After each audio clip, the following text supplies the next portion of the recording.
I'm talking about, one of the values of having this huge, beautiful family. Now I'm working in a place that's like our main business model is to take care of families. I think in many ways where I am in life, I think I was kind of destined to be here. Ronald McDonald House Charities, CEO of South Central out of Hamilton. How do they get you? It's funny. Welcome to the Sinclair podcast, where we share real-world experiences, wisdom, and the honest struggles of entrepreneurs to help you navigate and scale your business with confidence.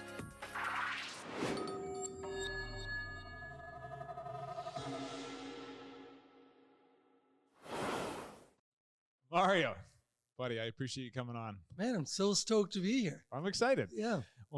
Before the podcast was even a thing, or when I'm like, okay, I'm doing this, you were one of like very few people I'm like, this guy has to come on.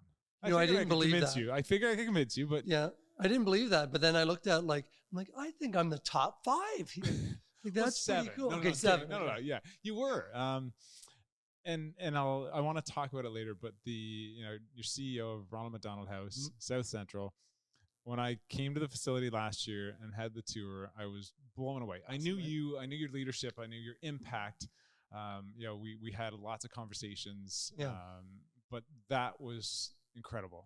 It showed me so much about you, your impact as a leader, and like what you've done in, I'll say, like a traditional fundraising charity space with an absolute incredible entrepreneurial spirit. So yeah, well, I'm just grateful that you came, but it's a beautiful, beautiful place. I'm looking forward to talking about it. Yeah, let's get to that.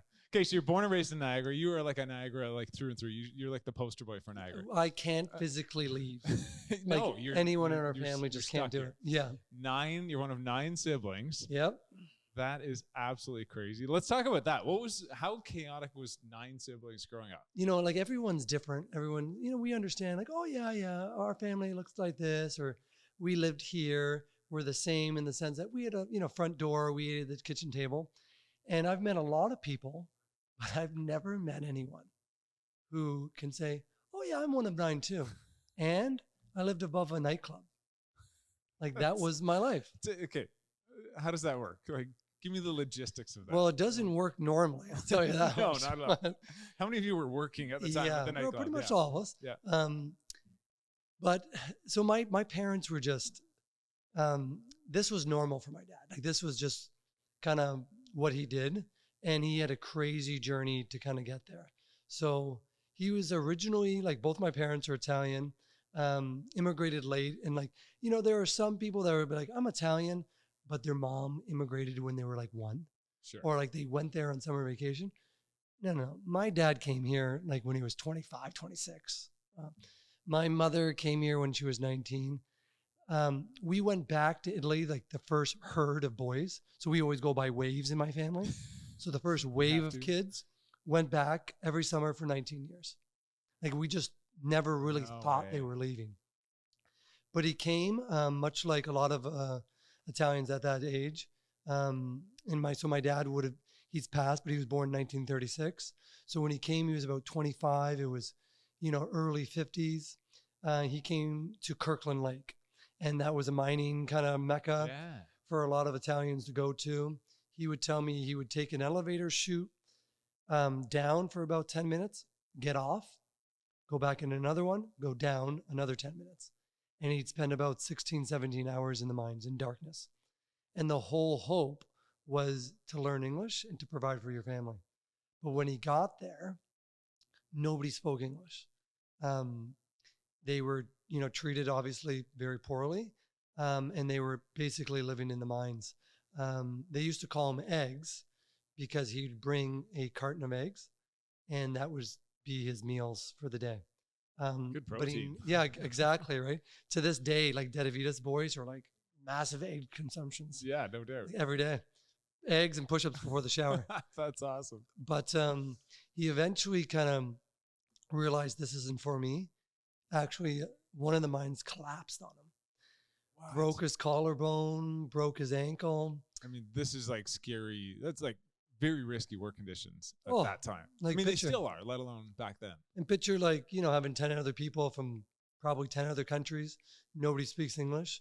You're literally 20 minutes underneath. Wow, it's crazy. So we got out of there, was transferred to a Toronto hospital to be treated. met a guy who was actually the dean of George Brown College at the time, and he ran the culinary program there. And they still have a really like resound culinary program. And it didn't fall on me, but my dad was a very good-looking guy. So You're handsome. well, You got it. you can't say that because our beards look somewhat similar. So if I'm ugly, then you're quasi ugly. But he approached my dad and was like, "You're a really good-looking guy. You shouldn't be down low in the mines. You should be in hospitality." And that's actually how he got his start. Come on. So he was like a janitor, kind of bus boy in This is Burlington. in Toronto. Oh, This sorry. was in Burlington. In Burlington. So a big bar that you and me probably would have known was Emma's Back Porch. Yes. It was on the lakefront. Which Now is it's still going, isn't it? well, no, I think it's the Pearl Hotel now. Oh, Or okay. That was it's behind around the that area. Yeah, yeah. Yeah. So he was your first kind of wine server. I got a picture. It looks like Leave It to Beaver. It's 1956. My dad's serving like your traditional white Canadian family. And he's like this olive skin, tall, dark Italian. And he's got a plate and he's got a bottle of wine. But the place used to be called the Treetop. And there was a banquet hall attached to it called the Astanima. Okay. And it was a very small occupancy, probably about 40 to 50 people. He was your token Italian that would serve you wine because you had to have a wine license at that time, like Really? mid-50s. Okay. And the guests would be like creme de la creme. So you had Pierre Trudeau there. You had massive executives of Toronto, Hamilton. You'd get wrestlers like Hulk Hogan, a lot of diplomats that were there. And my dad was your That's incredible. token guy. So that's how you guys cut your teeth in hospitality. That's how he started cutting his teeth. And then he started having children. He had 3 boys during that time. My brothers, Hector, Mike, and Serge. And they're all like 1 year apart. Eventually, that affluent community, and I when I think back, and I'm saying that now, my dad knew who was in the room and then utilized that. And, I was talking to you before this, and I was like, I don't know. I just always wanted to learn. But if I think about it live, I always knew who was in the room. Like I'm a competitive guy towards myself because I just want to get the best out of myself. And I'm always wanting to learn. So if I knew that this guy was like, wow, he's pretty successful, I'm going to know that guy or I'm going to follow that guy. What does he do in the morning? What does he do at night? So I think my dad quasi did that because him and about 12 partners went out and bought a strip of land in Grimsby, which was the fifth wheel truck stop at one point in time. I remember. Where Loblaws is across the street. I was going to say the other side of the service. Yeah, road, so they both had that and they operated the Hunt Club. And my dad was your token Italian GM that ran this it was actually, full disclosure, strip joint in Ontario. Come on. Yeah. So you had a bunch of lawyers and doctors run it, own it, because the license was so, had a lot of currency to it. But my dad was the token GM of it. And he'd be the guy that would, know when there'd be a crowd that are bikers. And then he'd know when there was a police crowd. There'd be a lot of wrestlers, a lot of Hollywood stars there. No way. And at the time, is there anything else in the area like that? Nope. Like all of our So Niagara Falls presence. It attracted all sorts of folks and money and people. The license was there was a few of them, and ironically, that place my dad bought in Thorold, what was from 54 was the Thorold Inn, and they had a license, but we ripped it up because my mother didn't want to be in that business. But fair enough. Yeah, well, it's funny. She was okay with doing that for the first 7 boys, because we have 7 boys in a row in my family. And then we had 2 girls. The minute we had daughters, my mom said, okay, we're out. It's shut down. Done. But I was born and raised above that. No way. So my brothers would work down low there. I remember running around that place a lot. I never thought. It's funny. I'd meet people now. They're like, you were the little streaker boy.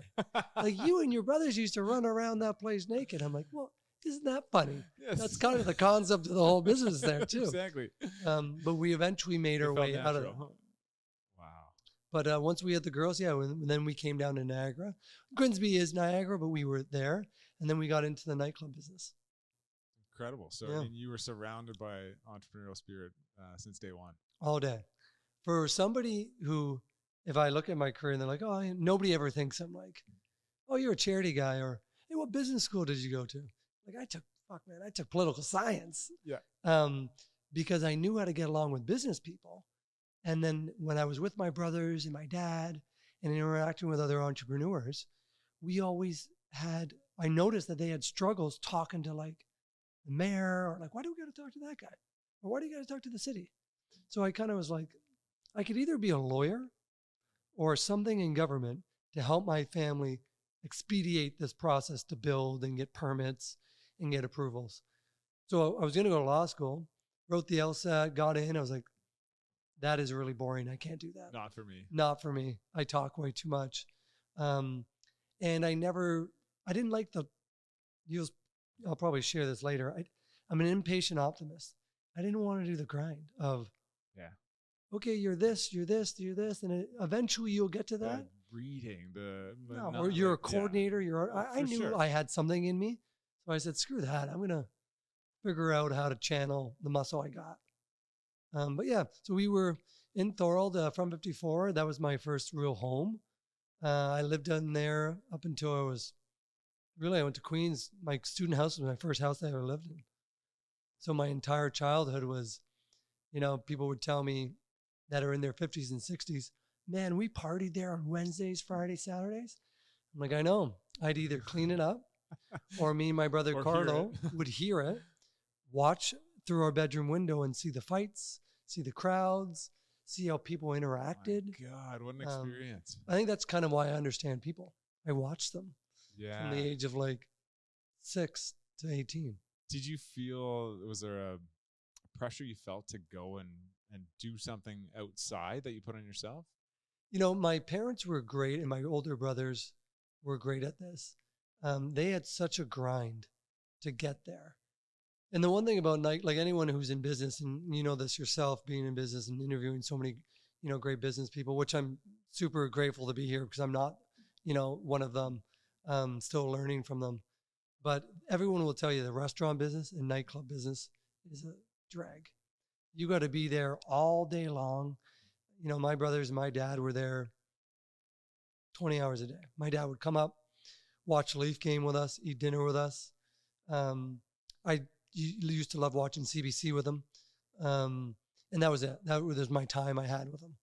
So my watching that and my brothers kind of forcibly being in it, like some of them would, get accepted to a university, have a college kind of football scholarship. And my dad would say, no, you got to come and work. Stay. So they always told me like, Mar, don't do it. Like you can always have this, do both. Somehow get a paycheck and then hang out with us or do your own thing. Because in restaurants or nightclubs, if you went to our bar and it was like, oh, that was my best memory. I'm like, yeah, what happened when it wasn't? I could tell you what we did. We ate Raisin Bran or we went bankrupt. And then I had no idea what we were doing. But I knew that my dad and my brothers weren't going to just sit on their butt. And I knew I wasn't going to do that. So it was kind of like, get up, create something. And then now that's just kind of like breathing for me. What were the 3 values you took from growing up and watching that? People matter.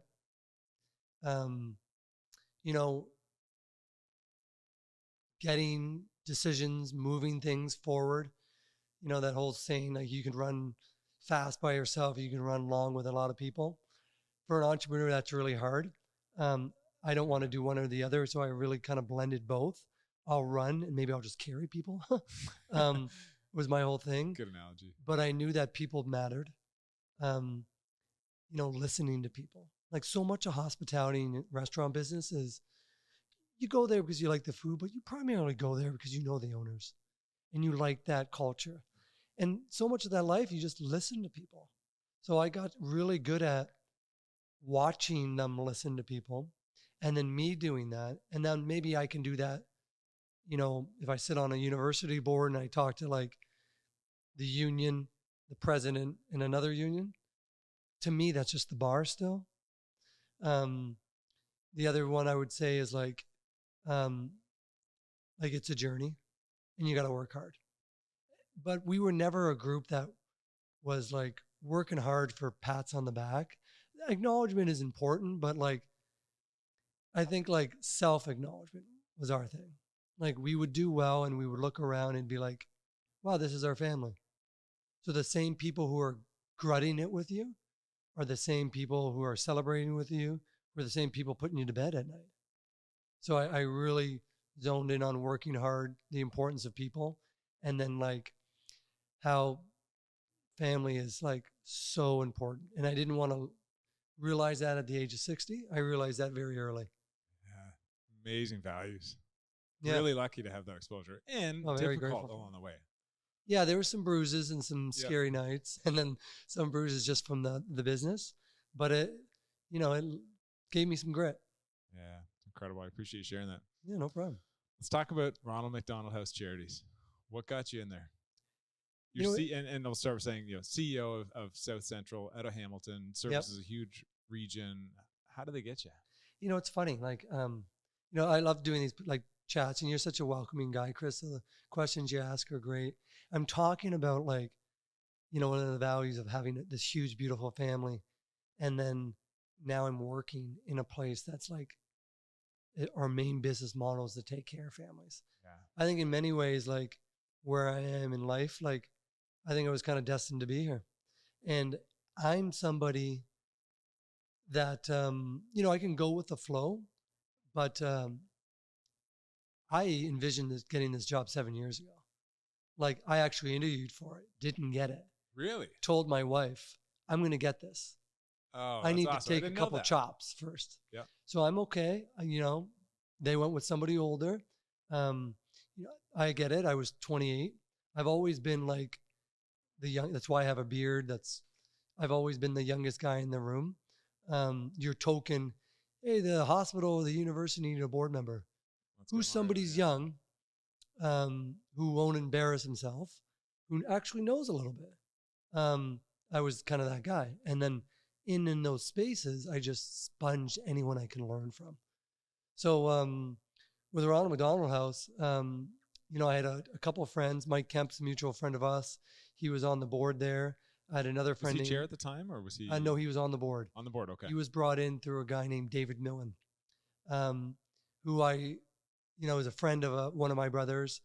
Super C-suite, great leader, Power Bev, connected to Red Bull Distribution, Cold House Brewing, Bitoff family, all this great stuff. He was such a guy that, now that I work with him, I see a lot of me in him and my upbringing in him. But I knew he was somebody, to my earlier point, of like, wow, this guy's an influential guy. And there's always been a couple of things I've loved. I've always loved my family. I always loved Niagara, and I'm a pretty big Badger. I've always been a Brock guy. Yeah. So I've always centered everything in how do I make these things better? So when I'm at these places and I see somebody who can help that, I would say, hey man, you got to come down to Niagara. You got to see this place. Or you got to see Brock. So I was a board member at Brock, and I asked David and Mr. Bitoff. I always call him Mr. Bitoff. Mr. Bitoff is just something my father and my brothers kind of emulated. When I see him, he'll tell us, don't call us that, but we do.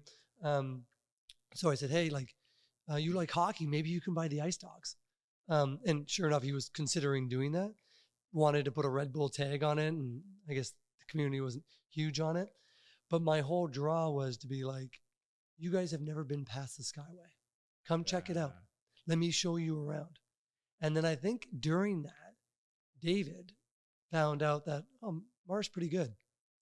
And then I went for this interview that David said, hey, I'm not the chair, but I encourage you to apply. I went. Sure. You rubber stamped it. Yeah, I went for the interview.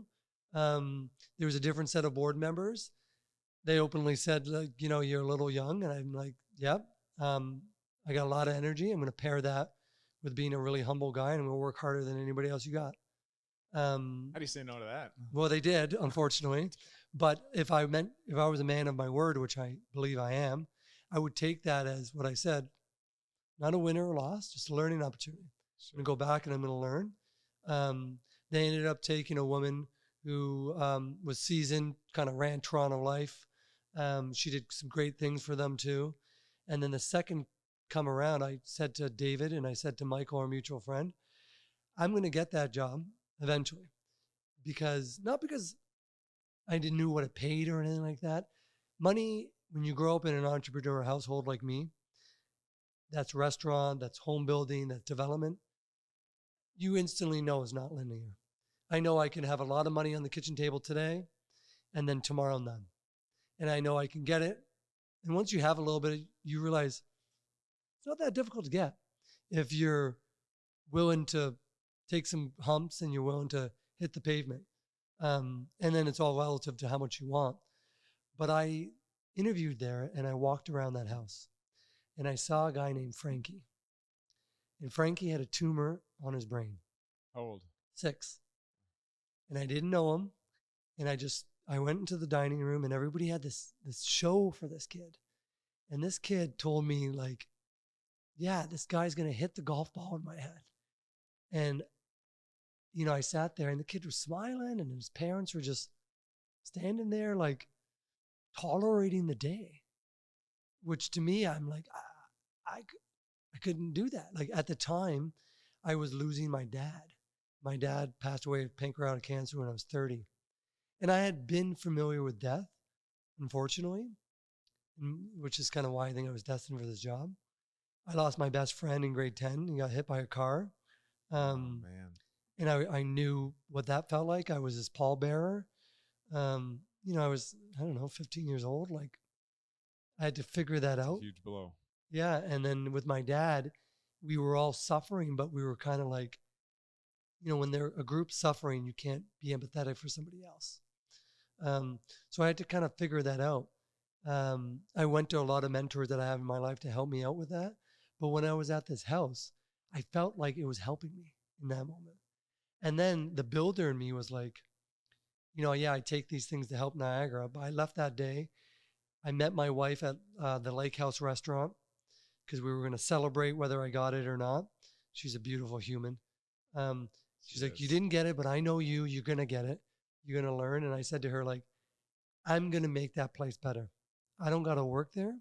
Wow. I don't got to be there. The next day I emailed the board. I said, the minute you hire somebody, tell her everything I said I can bring, I'll honor and bring that. Wow. So you were saying I'm all in without the job. Regardless. Yeah.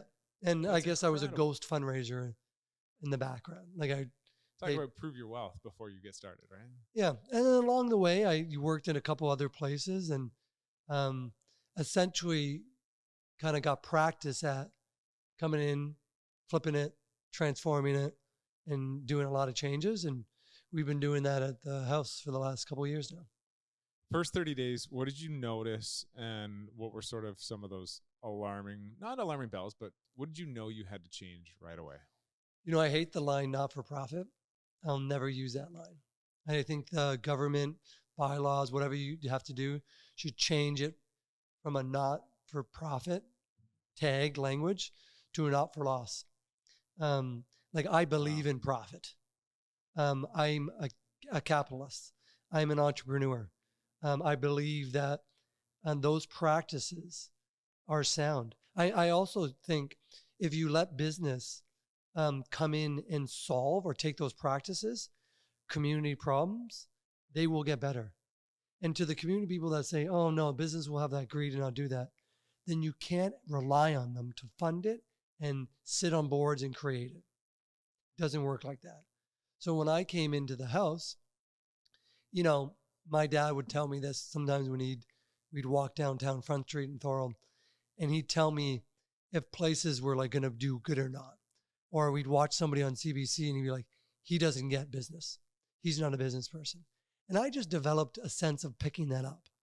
Of like, I worked at the Region. I was like, this place is not for me.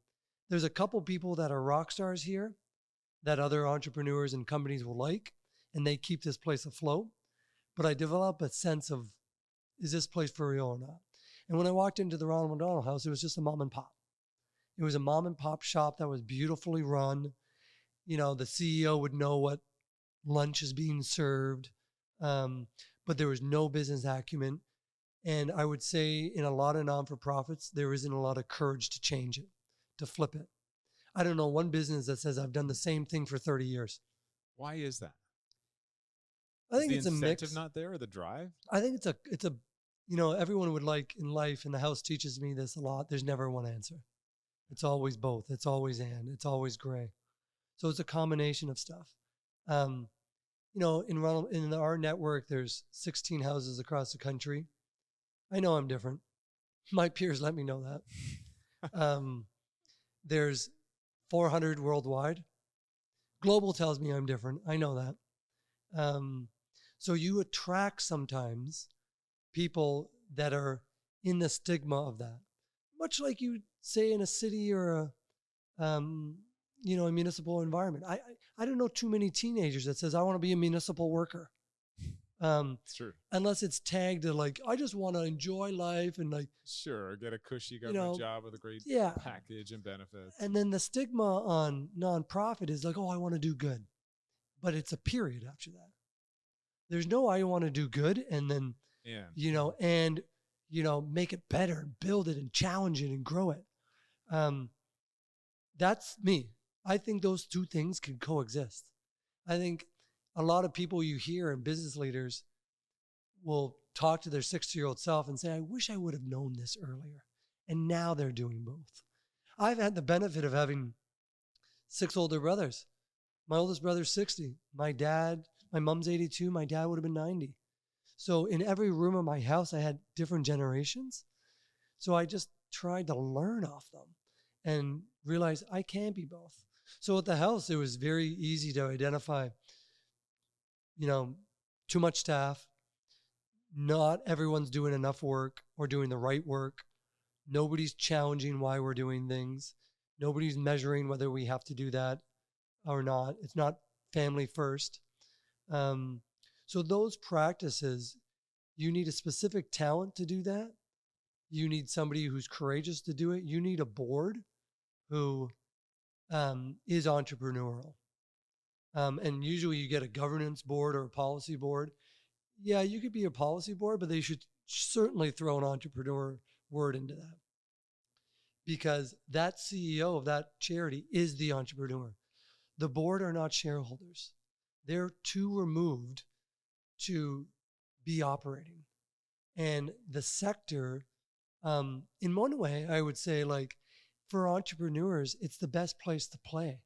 Because you can, like, I would be in trauma if I went from my family to government. I did for 6 months, and I was like, I got to get the heck out of it. They wouldn't allow me to swing. In a charity space, you're running it like it's a company. You have to change. You have to innovate. How much resistance did you get early on, though? Because you made some big changes, right? And so when I got there, I think we have 40 rooms in our house. Any given day, there's about 120 people that live there. We are their life. You're serving how many meals a day? Yeah, we're serving breakfast every day, snacks to go, dinner. There could be 30 kids there, 40 kids, parents going through the worst situation of their life. It's one thing if you're sick. It's another thing if you're 4-year-old sick. Or if you have a baby, yeah, it's a beautiful experience. It can also be an extremely frightening one if she's born at 22 weeks. That's our reality. That's the people that are living there. So to me, if that's not my motivation to have the guts to try something different, to make this work better for them, I don't know what could spark it. But when I got there, there was a lot of people. There was 42 staff members. We have 14 now. And there were some that I thought, we probably could do better on. I did something like kind of a growth audit that was like, what do you do? What do you like to do? What do you don't like to do? Then, what do we need? And at the time I had kind of one person that was pretty green that was working to help clean up our books, kind of said, you stay with me. I know the grind of being a partner. You're going to have to do 20 years to do that. You're going to lose your family. You're going to work 80 hours a week. I'm going to give you the opportunity to be a shareholder here. You're going to own this house with me. We're going to help a ton of people. And I'm going to teach you, and you're going to grow way more by exposure than you ever will. And then I went over to TD. I had a friend who was kind of burning And out. by the way, can I add, probably not the same comp, but you're offering No. way more. No. So I know this culture is a very seen culture. I think there's a little max overflow to that.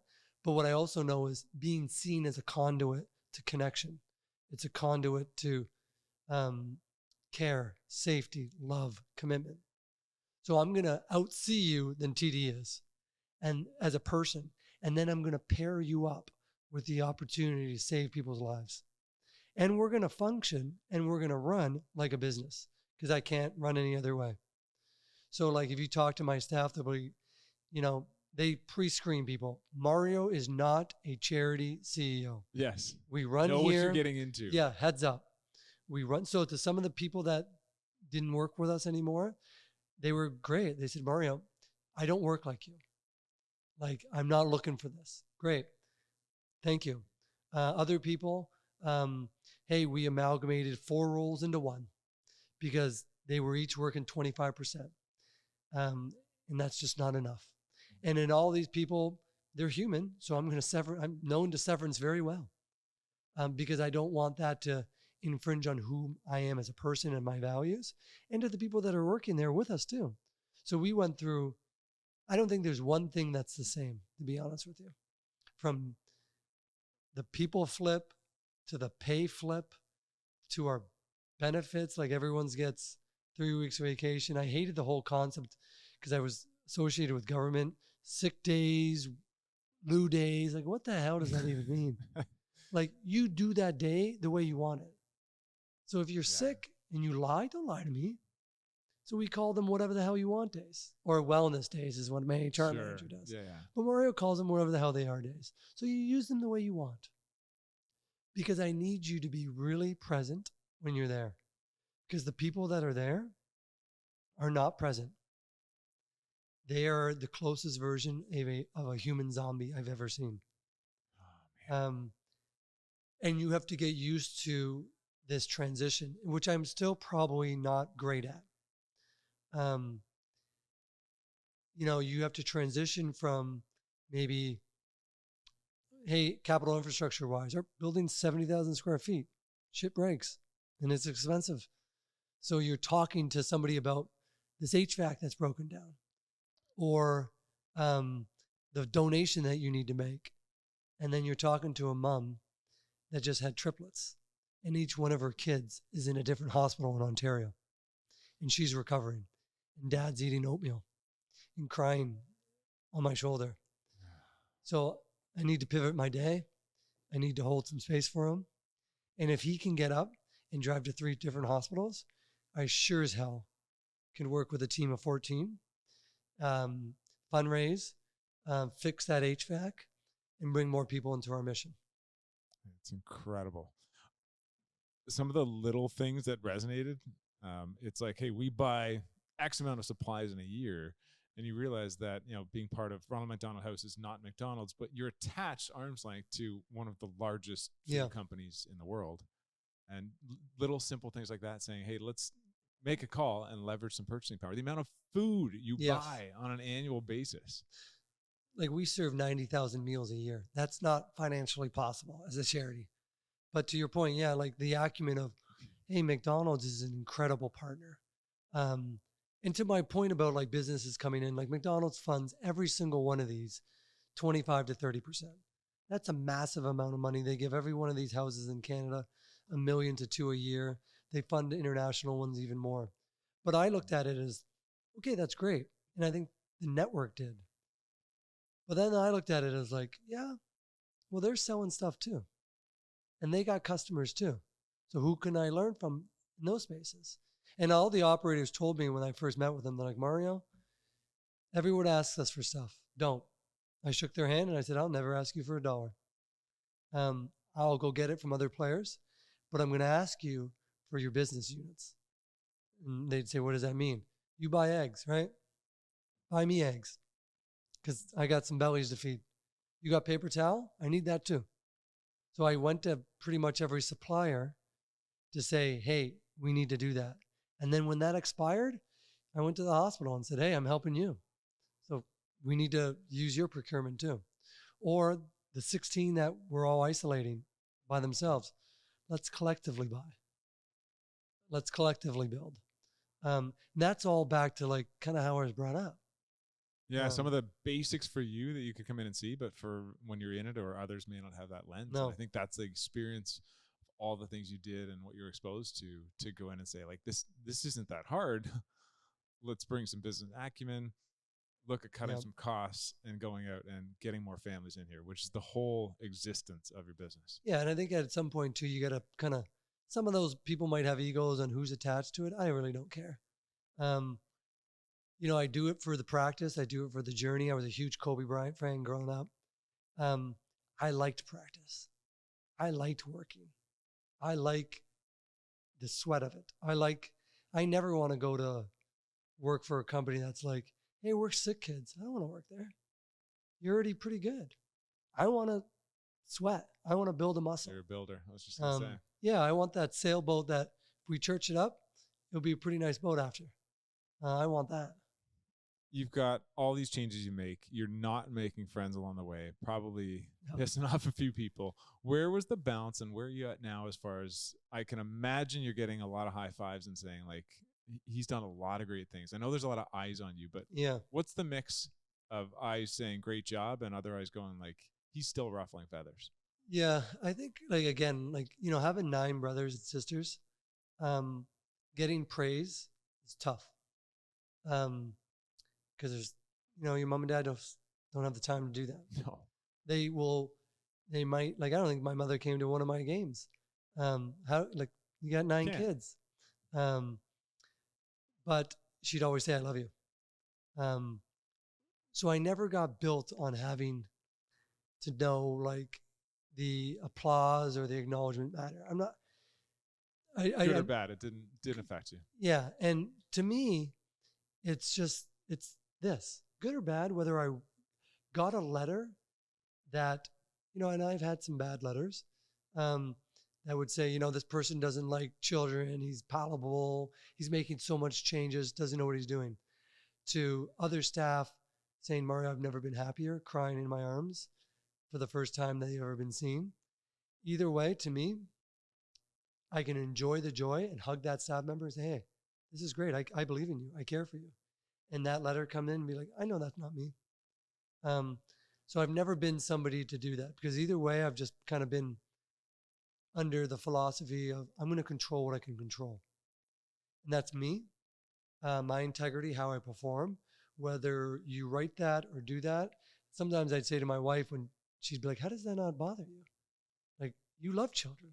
Like, you're the guy that every party the kids play with. And I'm like, I get in line.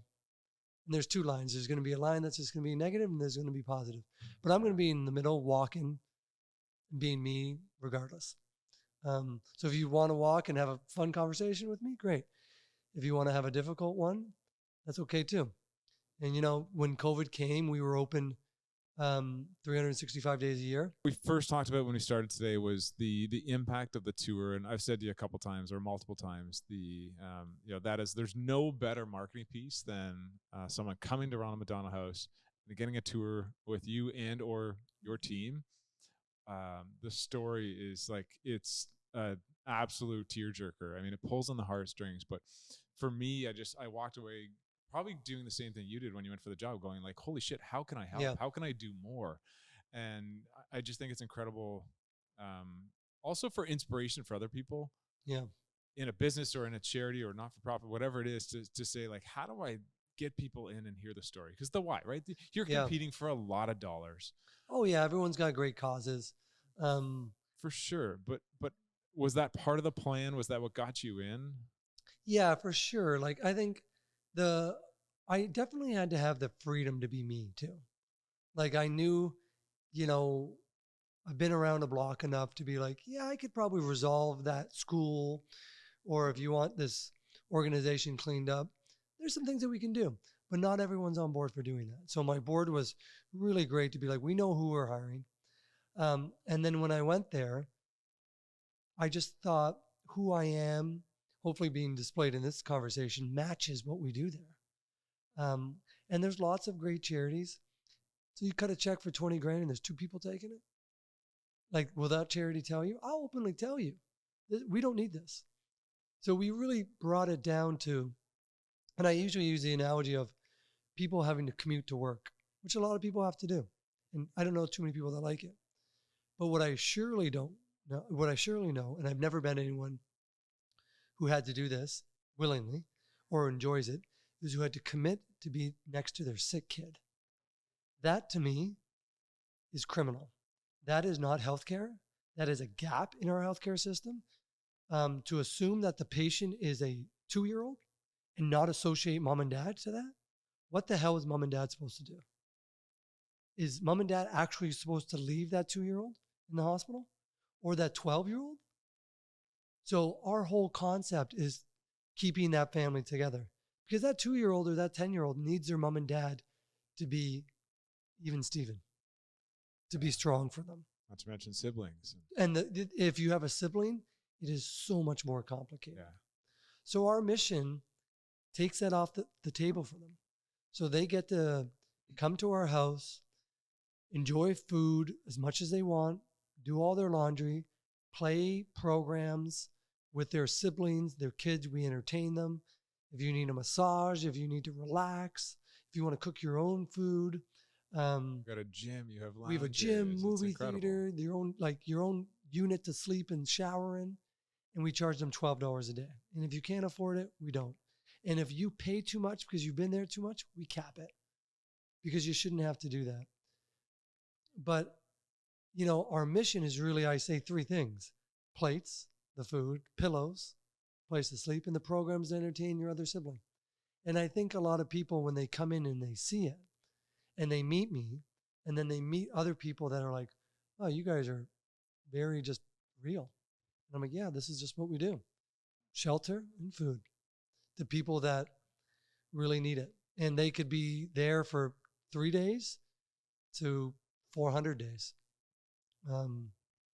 And it's a journey. And when you're in there and you know that you can impact, and the thing is, it's not like,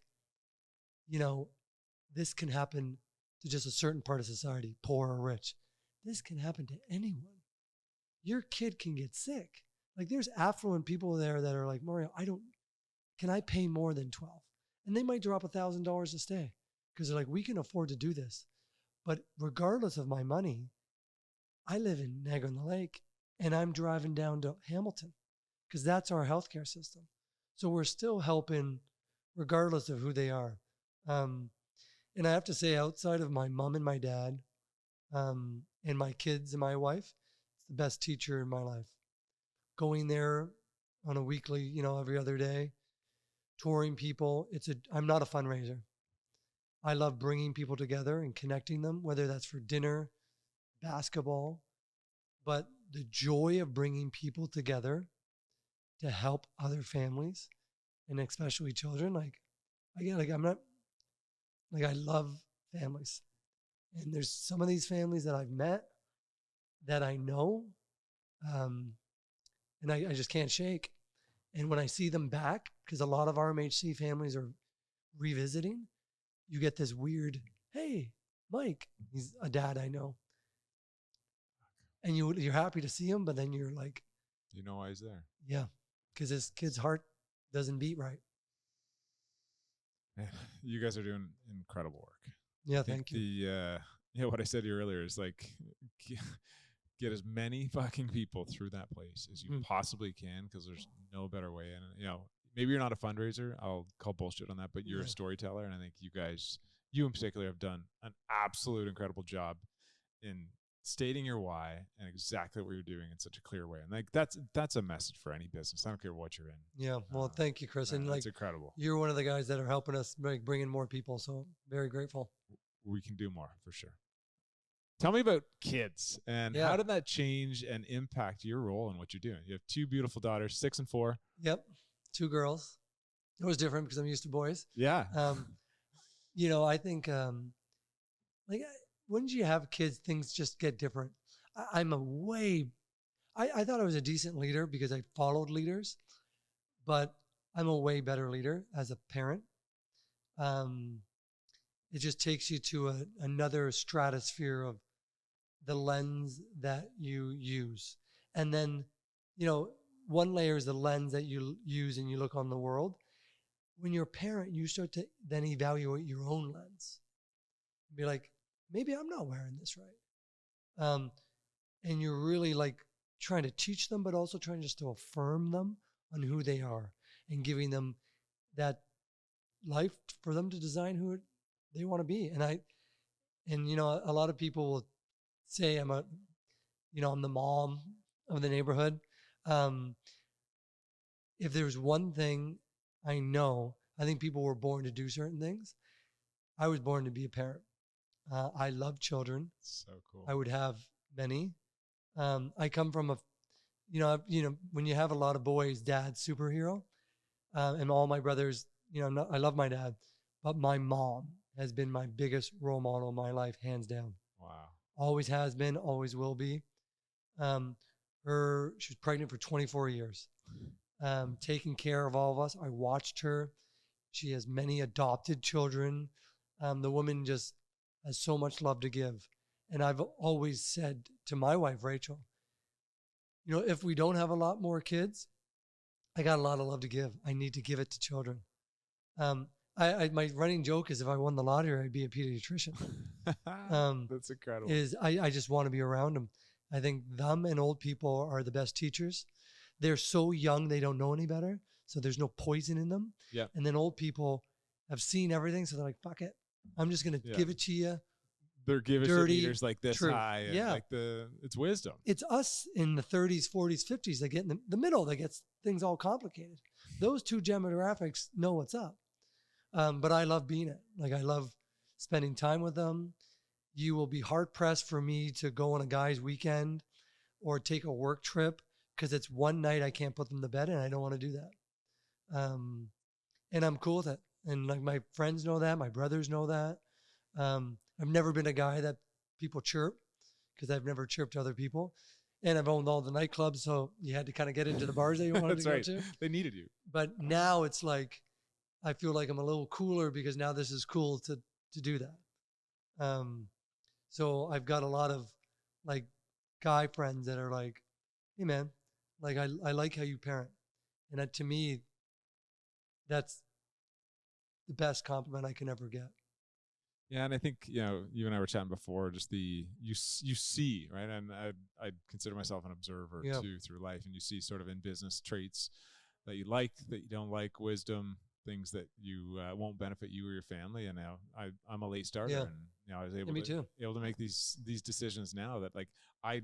Like you say no a lot, and it's hard sometimes. And there's things where it's the boys' weekends, the nights out, the little things here and there that I did so much of for so long. And we were talking about networking. We had to, it was part of it. You put the time in, but it's the currency changes, and what I valued then is not the same now. And like you, it's the nights at home, not just for my benefit, but also for our family, our household, my wife to.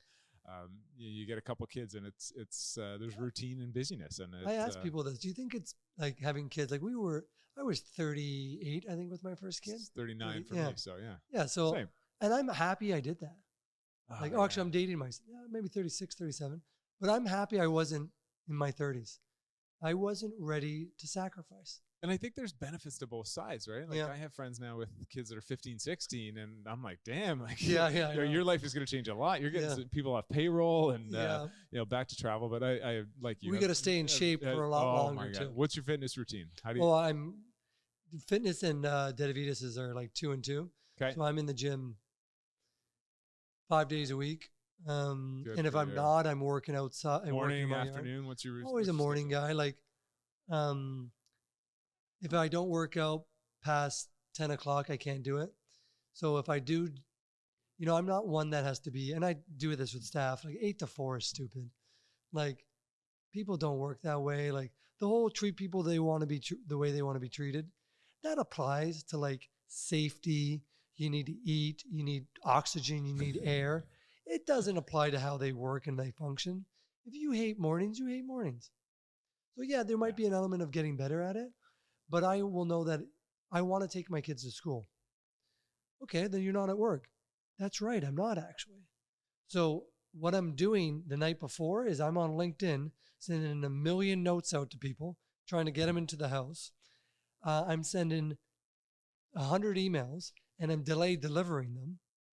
And then they will get sent when Mario's at the gym and my staff goes, Mario's working out. That's so awesome. when I'm done my workout and I'm ready, I'm going to hear them.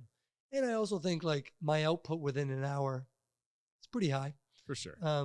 But if I'm not working out, look out. Like I'm going to be a little crotchetier. I'm going to be a little shorter. My wife will be like, you need to work out. Right? Yeah. Go blow off some steam. What about you? Awesome. Killer routine. I'm just getting back into it. We this week we started 5 a.m. routine, which is, not what we've done. Little guy's 8 months now, but I had this make it tough. Long COVID also got me. I mean, I was to the point where I had to stop doing anything for 4 months, but like that was one of my mental battles, because it was always the thing. I didn't work out. I mean, any sort of physical benefits were just an added bonus. Not that, like I was the guy. They're like, "Oh, you work out? That's cool." You couldn't tell, but I gotta wear this shirt again. But the mental and stress relief for me. I mean, that's the why. Whether it's jumping on the bike or in the weight. So this week's been huge. Just getting back in routine. Lifting some weight again, and I just think I practicing what I preach, because I think for anyone, let alone people in higher pressure roles, that it's to me is such a huge benefit, and the chemicals you get from doing that and the mindset. COVID welcomed that a little bit more for me. With young kids, there's seasons where your workouts will compromise. Yeah, when you sleep 4 hours and it's broken, or 5, whatever it is, and when they're trapped in the house and gyms are closed. Yeah. But it allowed me to be like, to my point of like what I can control. I became much more attuned to my body. To be like, I can control my body. I need to treat it in a certain way. I need to listen to it a lot. Even in like, tough conversations with parents that are losing a child, I'm going to like listen to my body and know, hey, this is compassion. This is empathy. Look at his body. He needs something. He needs a hug. He needs, a connection. So I've become much more aware of mine and other people's. Do you meditate? No, not in your traditional sense. Like, I have a therapist I go to. I've always been, huge on that. When my dad died, she helped me. And now it's more like, it's like the gym to me. I'm just like, it's scheduled time that's unequivocally meant for me. And in leadership roles, this, like what they don't tell you in leadership, it's lonely. Like it is not rainbows. You have to always have courage and accountability and be able to hold people up. And if people are not at their best, you need to help them first. And I think, that's why having a kid at an older age, I was like, okay, it's my wife, it's my kids, it's my employees, it's the families in my house. My therapist will say I'm a pathological caretaker, but I also think I'm kind of destined for that. It's not the worst title. No, but when I have time with her, that's me. And that's when I kind of recharge myself. And, she always says, Mario, you meditate when you're walking, you're in the sauna. It doesn't have to be closed. It's that focused attention. So I definitely have times of the day where I'm totally just zoned in on me and my consciousness and my body. It might not be on a mat with my eyes closed, but I'm aware of it. It's amazing. What else you doing like total left field for fun? Something that, gives you energy or fills up the cup? Yeah, I don't, it's funny. We had a bunch of friends over in the summer and they were describing like fun stuff. I go, I don't know if I'm a fun guy. I've always been the serious brother. We need like, the buddy that they call when their girlfriend dumps them or needs to pick you up, or we need to rally people. Basketball was my kind of place. So I would do that. But even that, I thought that was fun, but I was super competitive. I guess for fun for me, I'm a huge Seinfeld guy. Like I will watch. Awesome. Even today, I knew I was coming here. I was like, I'm going to have my lunch and watch an episode of Seinfeld. That's when awesome. Kramer wanted to have that you cologne and like Kemper, the beach. he listens to it before sleep, like every night before bed. I know. Oh, that's great. So I think the company too. Like if I can gather around with my family and my little ones, that's fun for me. When I say legacy, what do you want to be known for? That's tough. I haven't really thought about that. I'd like to think I'm too young to think about that. You are. There was I went to, for whatever reason, unfortunately in our community this week, we had a lot of large community leaders that passed away. There was Liz Palmieri, who was the CEO of the Niagara Community Foundation. She was such a gentle leader on the back that moved a lot of things. A guy that gave me my first job, Patrick Robson, passed away. He was this like guy that just did so many things. And I was sitting back at Patrick's funeral, and I was, talking about it with his family and whatnot and sharing what he meant to me. And, it makes you think, like, grief operates at a frequency. So when somebody passes, you instantly go back to the grief in your life. So my dad or the families that I know in the house. And then it goes back to, like, if for me, I'm watching these great leaders, and if somebody just, when I was gone, was like, yeah, he made his place better than how he found it, that'd be cool for me. Like, that he brought people together to be kinder. There's a friend of mine, her name's Whitney. I never heard this before, but she told me, she's like, Maureen, when I talk to you, you make me do good things. And I was like, oh, wow. And I never used to take compliments, and I still don't. But my therapist had said, we just opened this beautiful room in the family room. She's like, that's going to be there forever, eh? And I'm like, yeah, that's cool. I'm going to go build one. And she's like, hold the phone. Stop. Yeah. Enjoy that. Like, you had a part in playing that. And that'd be cool. If I could say I made people kinder and good, and I left a certain space. It could be it could be my house. It could be my backyard. It could be my neighbor. It could be an organization. If I made people be kinder and compassionate to other people, I'd like that. Well, I mean, hey, reality is you're doing it, and it's in the work, and you got a footprint or fingerprint on a lot of different things, not just here, but in the incredible work. So my last and probably one of the most important pieces is for you is, how do we help you and the organization you're supporting? Yeah, thanks for asking that. Our mission is not a marketable one. So a question like this is huge, because 95% of the people want to move on from that experience. Hit delete. I don't want to talk about it. Or they're still doing it. And I don't want to make them talk about it. But I'll be darned if I don't talk about it. But I'm one guy.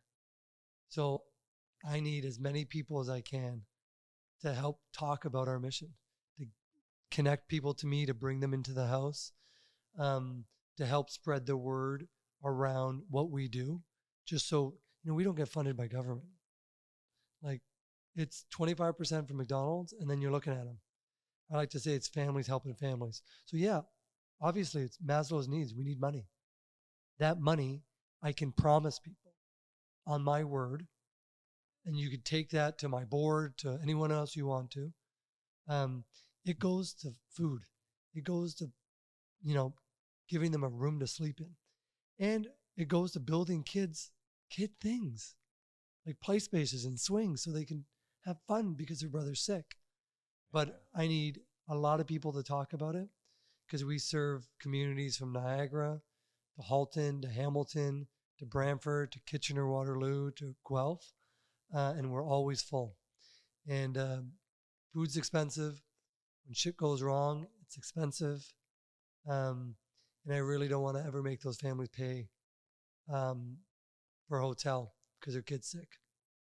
Yeah. Okay, we're going to include the link in the show notes. And just one quick story that just was one of those. Again, after the tour of the house, little guy was in McMaster overnight, and it was the first night I had spent in the hospital, in the cot beside the bed, shared room. And gets real. Yeah, it gets really fucking real. And you start to think of the worst. And we're so lucky because we were gone the next day. But I'll never forget that morning.